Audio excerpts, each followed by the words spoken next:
এটা এখন মনে হচ্ছে যে এটা একটা ঘর আছে, তবে এটা শুধু একটা ঘর না, এটা সাফ সুতরা রাখার জায়গা এবং কি চুরিও হয়ে গেছে বলা যায়। প্রায় 8 লক্ষ টাকা খরচ হয়েছে। এটা আমাদের একটা স্টোর আছে, যেটা ভর্তি হয়ে গেছে।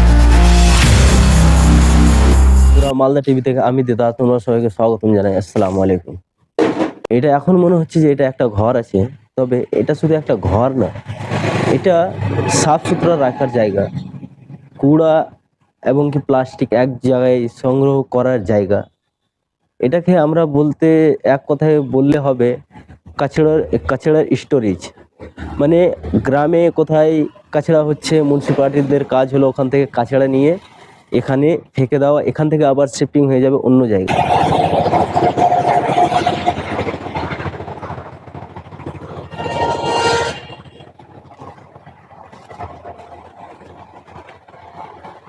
এটা হচ্ছে আমাদের মালদার রথবাড়ি অঞ্চলের কাছড়া স্টোর। এই কাছড়া স্টোর তৈরি করতে মোটামুটি লেগেছে আমাদের 8 লক্ষ টাকা। এই 8 লক্ষ টাকা আমরা যে খরচা করলাম, তো কিসের জন্য করলাম? এই তো আসো আমরা কিসের জন্য খরচাটা করেছি আজকে তোমাদেরকে দেখাচ্ছি।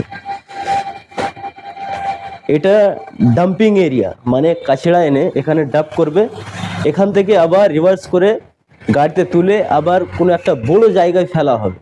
তো এটা হচ্ছে আমাদের ডাম্পিং এরিয়া। আর এই গভর্নমেন্ট এলাকাতে এসে কিছু কিছু ছেলেপুলেরা এবং কিছু কিছু ড্রাগস এডিটরা এখানে এসে ড্রাগ পান করে। এবার আমার কাছে কথা হলো, এই গভর্নমেন্ট এলাকা থেকে একটা ওয়াচম্যানের চাকরি নেই? আর যদি ওয়াচম্যান আছে তো সে কোথায় আছে? সে তার দায়িত্ব পালন করছে না কেন? যেটা অফিস এরিয়া এটার জন্য করে, যেখানে একটা স্টাফ বসে থাকবে এগুলোকে দেখরেখ করবে। এটা হচ্ছে আমাদের অফিস এরিয়া, যেটা এখানে আমাদের গ্রিলও লাগানো ছিল গ্রিলগুলো খুলে নেওয়া হয়েছে এবং কি চুরিও হয়ে গেছে বলা যাবে না। এই যে দেখো, এগুলো খুলে নিয়েছে। শুধু এটাই না, ওটারও এই অবস্থা আছে, তবে একদম মজবুত হয়ে আছে। ওই যে সিকটা দেখতে পাচ্ছ, এখানে প্রত্যেকটা জিনিসের একটা রেট ফিক্স করে দেওয়া হয়েছে এবং কি একটা বোর্ডও লাগানো হয়েছে। এই যে রাস্তাটা আছে, এখানে 50,000 টাকা খরচ হয়েছে। শুধু এখানেই না, আমরা এই এখন হাঁটছি 50,000-এর দামের রাস্তাতে, আমরা এখন হেঁটে যাব অন্য স্টোরেজে। তো আসো।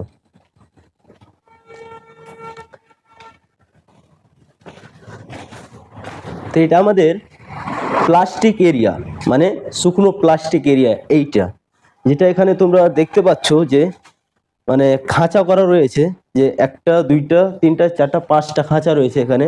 শুকনো প্লাস্টিকগুলো, মানে যেগুলো ওয়েস্টেজগুলো র্যাপগুলো আছে, ওগুলো এখানে রাখা হতো। এখানে রাখাও আছে দেখতে পাচ্ছ তোমরা। এখানে কাজ শুরু করে দিয়েছিল, এখন কেউ নেই এখানে। এখানে একটা কুকুরও নেই, এমন অবস্থা হয়ে আছে। এটা আমাদের অঞ্চল রথবাড়ি থেকে এটা করা হয়েছিল। আর এটা কখন উদ্বোধন করেছে আর এখান থেকে কখন সব চলে গেছে, এটা কেউ কিছু বলতে পারবে না। মমতা বন্দ্যোপাধ্যায় এই কাজটা করেছে, এতে আমরা খুব খুশি যে আমাদের গ্রাম থেকে এই কাছড়াগুলো সরে যায় এবং কি সরে যাবে। আমাদের গ্রামটা চিকনা থাকবে এবং কি ভালো থাকবে, দেখতে আমাদেরকে খুব ভালো লাগবে। তবে এখানে একটা পয়েন্ট আছে, আমি এই জায়গা থেকে বেশ জার্নি করি, এই জায়গাটা আমি দেখতে পাই, কোনো দিনও আমি একটা লোক দেখতে পাইনি। এবং কি আমরা আজকে এখানে এসেছি, তো এখানেও একটা লোক নেই। একটা প্রশ্ন জেগে উঠছে যে এখানে যেহেতু 3টে লেবারের দরকার, তারা কোথায় আছে? তারা কি নেই? আর তারা যদি নেই, তাহলে মাসিক বেতনটা, মান্থলি বেতনটা যাচ্ছে কোথায়? তো এখানে হয়তো গভর্নমেন্ট নিজেকে লুটিয়ে দিচ্ছে, ইয়া ফের গভর্নমেন্টকে লুটে নিচ্ছে। এখানে আরো প্রশ্ন জেগে যাবে কি গভর্নমেন্টকে এখানে একটু এসে চেক করার দরকার নেই? প্রায় 8 লক্ষ টাকা খরচ হয়েছে। তো এই 8 লক্ষ টাকা তো আমাদের পকেট থেকে গেছে, এটা আমাদেরকে ভাবতে হবে। আর এটা শুধু আমার ভাবনা না, এটা আপনাদের সবারও ভাবনা। আর এইটা আমি শুধু বলছি একটা অঞ্চলের কথা শুধু, কিন্তু আমাদের এখানে অঞ্চল অনেক, ডিস্ট্রিক্ট একটাই, মালদা ডিস্ট্রিক্ট। তো এইটা আপনাদেরকে সবাইকে ভাবতে হবে যে এত টাকা ওয়েস্টেজ করে কী লাভ। এতক্ষণ থেকে যে আমি বলছি, আমি কিসের জন্য বলছি? আমি এটার জন্যই বলছি যে যেন আমাদের টাকা ঠিক জায়গায় ঠিক কাজে লাগে। এটা হচ্ছে ওয়াশ বেসিন, যেটাতে আমরা ওয়াশ করব এবং কি ফ্রেশ হবো। একটু অফিস থেকে একটু খাসতে আসলাম, এখানে একটু ওয়াশ করলাম এবং কি কাচড়ার কাজ করলাম, তো এখানে ওয়াশ করলাম। এটার কাজ এর থেকেই সমাপ্ত। আচ্ছা, এখানে কাজগুলো করেছে এখানকার মানে ট্যাঙ্কিগুলো নেই, এগুলো ভেঙে দেওয়া হয়েছে, গেট সব তখন খোলা। চল ঠিক আছে, মেনে নিলাম আমি, এখানে কাজ হবে না, এখন হবে না, 1 বছর পর, 1.5 বছর পর, 2 বছর পর হবে। এগুলোর যত্ন তো রাখতে হবে, একটা সিকিউরিটি তো রাখার দরকার। এগুলো কি দায়িত্ব নাই সরকারের?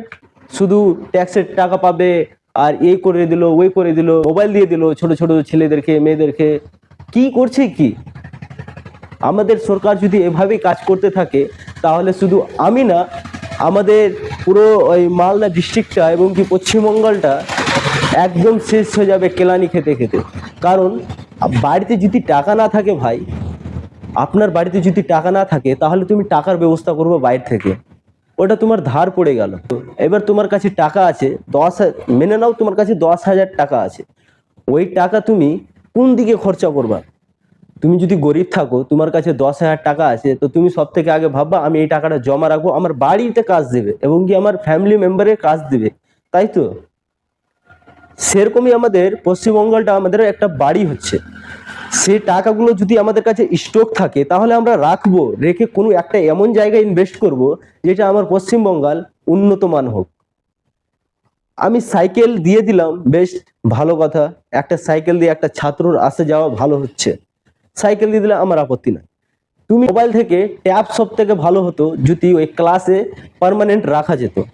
পার্মানেন্ট এটার জন্য বলছি, ওখানেই লেখাপড়া করে ওখান থেকে ট্যাবটা রেখে বাড়ি আসতে পারতো এবং কি বাড়ি থেকে যে ট্যাবটা কাজ করে আবার ওখানে রেখে দিত। জিনিসটা হতো কি যে মোবাইলের প্রতি অত নেশা থাকতো না আমার স্টুডেন্টদের। তো আমরা আবার অন্যদিকে চলে যাচ্ছি। তো এখন যেটা নিয়ে এসেছি এটা নিয়ে একটা কথা বলি। তো এটা হচ্ছে আমাদের অবস্থা, এই যে রডগুলো দেখো যে কি হয়েছে, এখনো গ্রিলগুলো খুলে নিয়ে চলে গেছে। ওখানে ফাইবারের ডোর আছে, বাথরুম আছে ভিতর সাইডটায়। আমরা ভিতরে যাব না, কারণ যে আমাদের মেন ডোরটা লাগানো রয়েছে, নিয়ে চলে গেছে, সব খুলে চলে গেছে। বোর্ড এখানে লাগিয়ে দেওয়া হয়েছে, এখানে 8 লাখ টাকার বোর্ড লাগিয়ে দেওয়া হয়েছে, ওখানে 50,000-এর বোর্ড লাগিয়ে দেওয়া হয়েছে, ওখানে 12,000-এর বোর্ড লাগিয়ে দেওয়া হয়েছে। তো এখান থেকে আমি সব থেকে ভালো যেটা দেখতে পাচ্ছি এই বোর্ড লাগানোটা, বোর্ডটা এমন মজবুত করে লাগিয়েছে সিমেন্টের ঘোলা দিয়ে, সেটা উঠে যাবে না ভাই, ওটা ওখানেই থেকে যাবে। তো এটা হলো শুধু একটা অফিস। এবার আমরা যে একটু বাইরে যেয়ে দেখবো যেটা কাঁচার স্টোরেজ বানিয়েছে, ওখান থেকে কি অবস্থা হয়েছে। মাথাটা তখন খারাপ হলো আমার যখন এগুলো বক্সগুলো আমি দেখতে আসলাম। বক্স থেকে বাইরে তো বক্সের বাইরে আরও অনেক কচরা, আর ভিতরে যে কটা আছে ওটা তো ফুল অ্যান্ড ফাইনাল হয়ে আছে। এখানে কিছু কিছু জায়গায় এই গোবরের চিপিড়িগুলো শুকতে দেওয়া হয়েছে এবং কিছু কিছু জায়গায় সেটা পচে ওখানেই খালি হয়ে আবার ওখানে লোড হয়ে গেছে, এমন অবস্থা আছে। এখানে ওই ডায়লগটা সব থেকে বেশি ফিট হবে, পয়সা বরবাদ।